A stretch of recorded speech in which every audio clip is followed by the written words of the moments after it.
अगर आप इस वीडियो पे क्लिक किए हैं दैट मीन्स आप प्लान कर रहे हैं एक लद्दाख ट्रिप।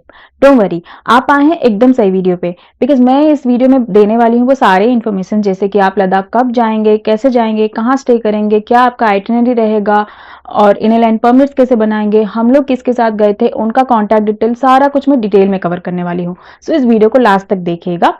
और अगर आप मेरे चैनल में पहली बार आए हैं तो please subscribe my channel. So let's get into the video.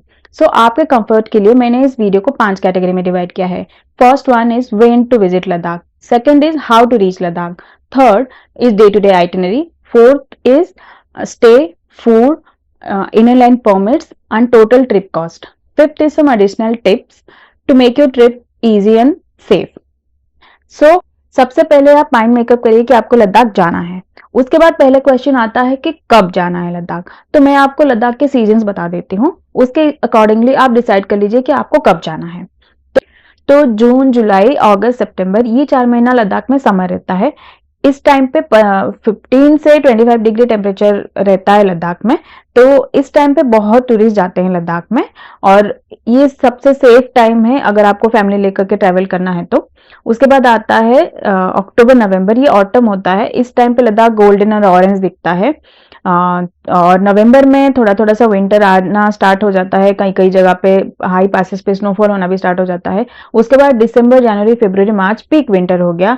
आपको एडवेंचर करना है, -20 एक्सपीरियंस करना है, फ्रोजन लेक्स देखने हैं, तो आप इस टाइम पे जा सकते हैं।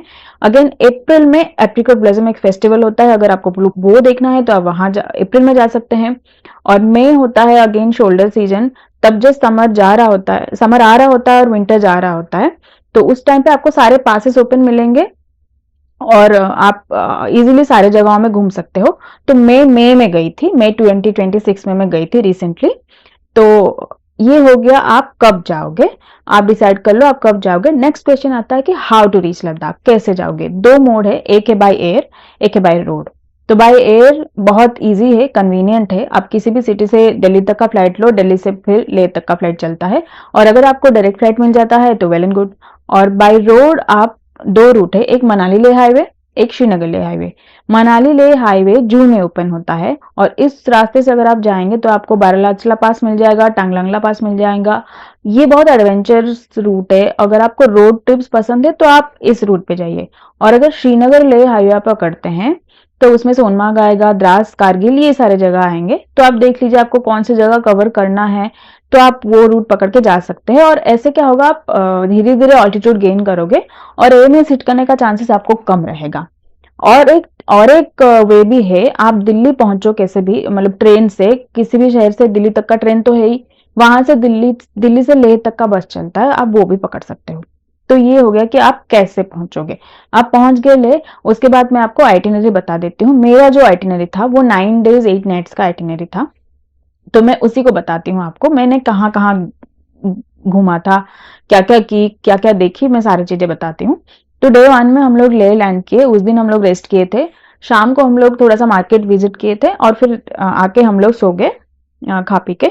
उसके बाद नेक्स्ट डे हम लोग लोकल साइट सीइंग किए थे, जैसे कि हम लोग गए थे संगम गए थे, जांस्कर और इंडस का संगम, hall of fame, magnetic hill, पत्थर साहिब गुरुद्वारा। फिर शाम को हम लोग गए थे शांति स्तूपा। ये सब विजिट करके हम अगेन रात को आके लाइट सा डिनर करके सो गए थे। उसके बाद डे 3 से आपका मेन जर्नी स्टार्ट होता है। सो डे 3 में आप पहले खारदुंगला क्रॉस करोगे। खारदुंगला बहुत कोल्ड है वहां और विंडी है, तो मेक श्योर कि आप लेयर में कपड़ा पहने हो और सारा कुछ आपका कवर्ड हो। उसके बाद खारदुंगा से निकल के आप नुब्रा की तरफ जाओगे, रास्ते में डिस्किट मोनेस्ट्री भी आएगा, वो देखते हुए हम लोग नुब्रा गए थे। फिर हुंडर आया था, जहाँ पे डबल हम कैमल आपको दिखते हैं, अगर आपको वो राइड करना है तो आप कर सकते हैं। नुब्रा में एक जिप लाइन भी है, अगर आपको वो करना है तो आप वो भी कर सकते हैं। फिर वहां से हम लोग आगे तुर्तुक के लिए गए थे, क्योंकि हमारा स्टे तुर्तुक में था। बहुत लोग क्या करते हैं, हुंडर में रुक जाते हैं, नेक्स्ट डे तुर्तुक के लिए जाते हैं और डे ट्रिप लेके फिर वापस आते हैं।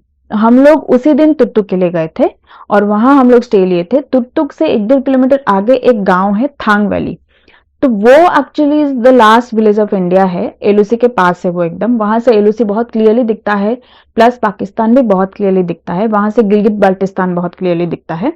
तो तुर्तुक में जो लोग हैं वो बेसिकली बाल्टी कल्चर के लोग हैं।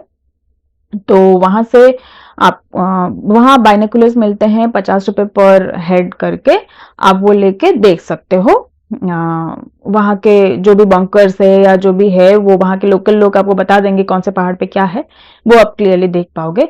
तो हम लोग नेक्स्ट डे फिर तुर्तुक विलेज में आसपास का थोड़ा लोकल साइट सीइंग कर लेते, जैसे कि शॉक रिवर था वो घूमे थे, एक म्यूजियम वगैरह है, आपको वो सब देखना है तो देख सकते हो। बट मैं सजेस्ट करूंगी कि आप जिस दिन पहुंच रहे हो ना तुर्तुक, आप उसी दिन शाम को ही घूम लो ये सारी जगह, ताकि नेक्स्ट डे आपके पास टाइम हो जल्दी निकलने के लिए।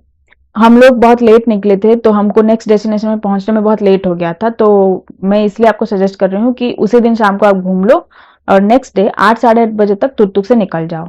तो नेक्स्ट डे हम तुर्तुक से निकले। डे 4 में हमारा था सियाचिन बेस कैंप। तो सियाचिन बेस कैंप पहुंचने के लिए आपको थोड़ा सा जल्दी निकलना होगा बिकॉज वो बहुत दूर है। तो हम लोग सियाचिन बेस कैंप पहुंचे और वहां से हमको 5:30 बजे से पहले निकलना था। तो वहां पे एक ओपी बाबा मंदिर है वो देखे, और एक वॉर मेमोरियल है, और वहां के जवानों से भी बात किए, वो लोग हमको थोड़ा सा बताए उस जगह के बारे में, पोस्ट के बारे में। तो अगर आपको इंडियन आर्मी और ये सब चीजों में इंटरेस्ट है तो आप जरूर वहां जाना, क्योंकि बहुत लोग सियाचिन बेस कैंप नहीं जानते और जाते भी नहीं है, तो बहुत लोग मिस कर देते हैं। आप जरूर से ये जगह जाना। और लौटते हुए हम लोग पाना में एक हॉट स्प्रिंग देखे, तो वहां पे पूल भी है 3-4, अगर आपको नहाना हो तो आप नहा सकते हो। 50 रुपीज पर पर्सन लेते हैं। वहां पे चेंजिंग रूम वगैरह भी है, आपको वो एक्टिविटी करना है तो आप कर सकते हैं। फिर हम वहां से निकले। आसपास एक गांव था सुमूर करके, उस विलेज में हम लोग रुके थे उस दिन नाइट में, और वो बहुत ही पीसफुल और बहुत सुंदर स्टे था। उसका सामने का व्यू इज लाइक ब्यूटीफुल। तो उस दिन हम रुके वहां पे, और नेक्स्ट डे हम वहां से निकले फॉर पैंगोंग। तो फिर पैंगोंग पहुंच के हम लोग पैंगोंग में घूमे, और फिर फोटो वगैरह लेके हम लोग जिस गांव में थे उस गांव का नाम था मान। वो थोड़ा सा अंदर था पैंगोंग की तरफ, मतलब ऐसा पैंगोंग जहाँ स्टार्ट हो रहा है ना वहां बहुत क्राउडेड है। तो आप कोशिश करिए कि थोड़ा जो एंड में विलेजेस है उस विलेज में रुकने का। मेरा करके एक विलेज है, और भी बहुत सारे गांव है जो पैंगोंग के एंड की तरफ है, क्योंकि पैंगोंग हमारे पास पूरा नहीं है, 30% ही है, बाकी 70% चाइना के पास है। तो वहां एंड में जो गांव है वो थोड़ा लेस क्राउडेड रहता है, तो कोशिश करिए उस तरफ रुकने का आप। उसके बाद पैंगोंग से हम लोग निकले फॉर हानले। मेरा फेवरेट डेस्टिनेशन है लद्दाख में हानले। बहुत ही इंसेन जगह है वो हानले से जब हम पैंगोंग से हानले जा रहे थे, रास्ते में रेजांगला मेमोरियल आया था, तो वॉर मेमोरियल वो भी हम देखे। वहां पे जवान होते हैं, वो आपको सब समझा देंगे, इंडो चाइना वॉर कैसे हुआ था, कब हुआ था, क्या क्या हुआ था, वो सब चीजें समझाएंगे। फिर उसके बैंक ऑपोजिट सामने इंडिया और चाइना का पोस्ट लगा हुआ है, जहाँ पे अगर कुछ मीटिंग्स होता है उनका तो वहां करते हैं वो लोग। वो रेजंगला वॉर मेमोरियल से क्लियरली विजिबल है, वो आप देख सकते हैं। उसके बाद वहां से निकल के हम लोग फिर हानले की उमलिंगला की तरफ गए थे। Umlingla is world highest motorable pass. तो अभी actually Migla is the world highest motorable pass, but वहां तक क्या प्रॉपर रोड बना नहीं है, तो इसलिए उमलिंगला में आज तक अभी तक लिखा हुआ है कि वर्ल्ड हाईएस्ट मोटरेबल पास। सो यस, वो एक अलग ही एक्सपीरियंस था। अगेन वहां पे ऑक्सीजन बहुत कम था, क्योंकि 19,024 फीट ये हाइट अपने आप में बहुत इंसेन है। ये एवरेस्ट के बेस कैंप से भी ज्यादा हाइट पे है ये। तो ऑब्वियसली इस जगह को मिस नहीं कर सकते, बिकॉज आप जब इस पास पे गाड़ी से ट्रैवल कर रहे होगे ना, चल रहे होगे, तो आपको समझ में आएगा किस हाइट पे आप आ गए हो और क्या कंडीशन है वहां का। तो जरूर से वो जगह पे आप विजिट करना। उसके बाद आप हम लोग हानले आए थे। तो वहां से हानले तक का जो ट्रैक था वो भी बहुत इंसेन था। वो रोड्स आर लाइक ब्यूटीफुल, और वो हानले विलेज जो है वो बहुत सुंदर था, उसका वाइब भी कुछ अलग था। उसमें वहां पे एक ऑब्जर्वेटरी है जो बैंगलोर से ऑपरेट होता है, और वो 5:30 बजे तक बंद हो जाता है। मेक श्योर आप उससे पहले पहुंच जाओ। तो आप वो घूम के उसके बाद होम स्टे आ जाओ, वहां रुको, और रात को आप स्टारगेजिंग वगैरह करो, मिल्की वे देखो। मिल्की वे देखने के लिए आपको थोड़ा सा लेट नाइट जागना पड़ेगा, जागना ही पड़ेगा। अगर आप सोते रहोगे तो आप कुछ नहीं देख पाओगे, फिर ये सारी चीजें मिस कर दोगे। लाइफ टाइम एक्सपीरियंस है, थोड़ा इतना तो बनता है। उसके बाद नेक्स्ट डे हम लोग हानले से निकले फॉर सोमोरिरी। तो आप अगर पैंगोंग किए हो और आपको लगता है कि आप सोमोरिरी मिस कर सकते हो, देन नहीं। Tsomoriri is different, Pangong is different. Tsomoriri एक पूरा लेक वो इंडिया के पास ही है, उसका कोई भी पार्ट कहीं और नहीं है। तो और उसके पास एक विलेज है कॉल्ड करजोक, जो कि हाईएस्ट सिविलियन सेटलमेंट है। आई गेस दुनिया का हाईएस्ट सिविलियन सेटलमेंट है वो। तो वहां आप रुकिए, वो लेक एंजॉय करिए। उस लेक के आसपास और भी छोटे छोटे लेक्स है जो कि बहुत इंसेन है और बहुत आइसोलेटेड है, जिसके बारे में किसी को पता ही नहीं है। जब जब आप जाओगे ही नहीं उस रास्ते में, आपको पता भी नहीं चलेगा कि इस तरह के लेक्स इंडिया में एग्जिस्ट करते हैं। तो वहां से फिर हम लोग नेक्स्ट डेट में हम लोग वहां से निकले। पुग्गा वैली गए थे हम लोग। पुग्गा वैली एक्चुअली ना, आप अगर समर में जाओगे ना, जैसे कि जुलाई अगस्त सितंबर में, इस टाइम पे ज्यादा अच्छा दिखेगा। मई में उतना अच्छा नहीं दिख रहा था, बट आप अगर समर में जा रहे हो तो पुग्गा वैली जरूर जाना। उसके बाद पुग्गा वैली के बाद हम लोग फिर डायरेक्ट ले आए, ले का लोकल साइट सीइंग कुछ किए, जैसे कि रेंचो स्कूल गए, ठीक से मोनेस्ट्री गए, सही पैलेस गए। उसके बाद सिंधु रिवर का जो घाट था वहां पे गए। ये सब चीजें करके हम लोग वापस होटल में आ गए। नेक्स्ट डे हमारा फ्लाइट था कोलकाता के लिए। तो ये हो गया आइटिनरी। अब मैं स्टे का बता देती हूँ। तो लेह में हम लोग स्टे किए थे द पैलेस में। उसके बाद हम लोग टुकटुक में स्टे किए थे अशूर गेस्ट हाउस में। उसके बाद हम लोग स्टे किए थे सुमुल में, हम स्टे किए थे लाहरजे गेस्ट हाउस में। उसके बाद पैंगोंग में स्टे किए थे एस्पायर होटल में। हानले में हम लोग स्टे किए थे पद्मा होम स्टे में। उसके बाद हम सोमोरी में स्टे किए थे रूपशो रेसिडेंसी में। अगेन हम लेह में द पैलेस में ही स्टे किए थे। तो ये सारे स्टेज डिसेंट थे, अच्छे थे, गुड स्टेज। तो इसके बाद मैं बोलूंगी फूड का क्या सीन था कि एमएपी प्लान में थे हम लोग। ब्रेकफास्ट एंड डिनर होटल में ही हो रहा था और लंच हमको खुद से ही करना हो रहा था। तो ये सारी जो जगह मैं बोली, ये सारी जगहों में जो भी कैफे रेस्टोरेंट्स है, जैसे ही वो आएंगे ना, ड्राइवर उनको पता होता है, वो गाड़ी रोकेंगे वहां पे। आप वो कोई भी रेस्टोरेंट चूज करके कुछ भी खा सकते हो। तो हानले और सोमोरी जाते टाइम तो हमको दो दो दिन मैगी ही मिला था, वही खाए थे। बाकी दिन हमको नॉर्थ इंडियन फूड मिल गया था, हम खा लेते वो। तो ये फूड का सीन हो गया। अब मैं बताती हूँ कि टोटल ट्रिप कॉस्ट मेरे को कितना पड़ा था। तो ये सारा चीजें, inner line permits, food, stay, गाड़ी, ये सारा मिला करके मेरे को 1 लाख पड़ा था 2 लोगों का। मतलब 50,000 पर हेड।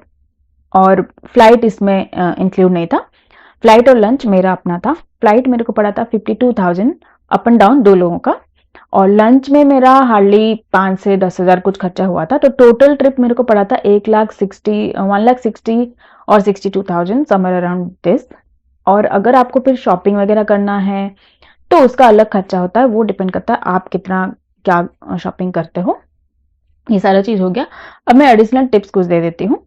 जैसे कि आपको ना ड्राई फ्रूट्स कैरी करना होगा कुछ, जैसे कि पीनट्स, वॉलनट, किशमिश, कैश्यू, ये सारा लेके जाना। डार्क चॉकलेट्स लेके जाना, वहां पे भी मिल जाएगा लेही मार्केट में, वहां से भी ले सकते हो। कैम्फोर लेके जाना। डायमॉक्स टैबलेट होता है, वो लेके जाना। वो ले एयरपोर्ट में उतरने से पहले ही आपको लेना होगा और वहां पे भी एवरीडे लेना होगा। उसके बाद आप बाकी सारे मेडिसिन भी लेके जाना। सर दर्द, पेट दर्द, आपका मूव स्प्रे, बैंडेड वगैरह सब लेके जाना। कोई भी मेडिसिन छोड़ना मत। ऑक्सीजन सिलेंडर आपकी गाड़ी में हर वक्त रहेगा। हाइड्रेटेड रखना है बॉडी को, बहुत सारा पानी पीना है पूरे दिन में। और सनग्लास, सनस्क्रीन, ये जरूर से लेके जाना। जैकेट्स वगैरह अच्छे से लेके जाना। जूता वगैरह आपका अच्छा होना चाहिए। ये सारी चीजें कैरी करके लेके जाना। ज्यादा ऑयली फूड, चिप्स वगैरह, कुरकुरे, ये बिस्किट वगैरह, ये सब मत खाना। ड्राई फ्रूट्स जो कैरी किए होगे ना, वही थोड़ा थोड़ा खाते रहना अगर आपको भूख लगे तो। बिकॉज आपको एवरीडे 150 से 170 किलोमीटर ट्रेवल करना होगा। So you need a good driver. अगर ड्राइवर अच्छा नहीं हुआ तो आपका पूरा ट्रिप रिवन हो जाएगा। तो मैं जिनके साथ गई थी उनका नंबर मैं यहाँ स्क्रीन पे दे रही हूँ। और आपको अगर वो ड्राइवर का नंबर चाहिए या उन्हीं पर्टिकुलर ड्राइवर के साथ ट्रैवल करना है तो let me know in the comment section below. मैं देखती हूँ मैं क्या हेल्प कर सकती हूँ।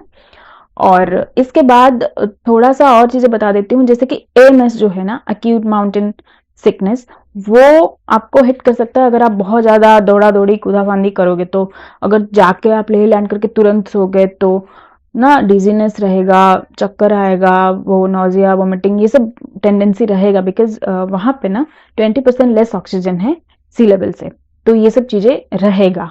आपको अपना बॉडी का पूरा ख्याल रखना होगा। 2 दिन लेह में कुछ मत करना, चुपचाप आराम से बैठे रहना। 2-4 साइट सीइंग करके आके होटल में पड़े रहने का। और बहुत सारा पानी पीना है। और जो भी लोकल्स अगर आपको हेल्थ का टिप्स थोड़ा बहुत देते हैं तो उनको सुन लिया करिए। ज्यादा ओवर कॉन्फिडेंस में नहीं रहना कि मैं फिट हूं तो मेरा कुछ नहीं होगा, ऐसा नहीं होता है। माउंटेन का अपना प्लान होता है, वो जैसा चाहेगा आप वैसे रहोगे वहां पे। सो या यही था आज का पूरा लद्दाख ट्रिप का ट्रैवल गाइड। आई होप आपको ये वीडियो अच्छा लगा होगा। अगर अच्छा लगा तो एक लाइक कर दीजिए और अपने फ्रेंड्स एंड फैमिली के साथ शेयर कर दीजिए। सो Ladakh is waiting. Keep traveling. Thank you for watching.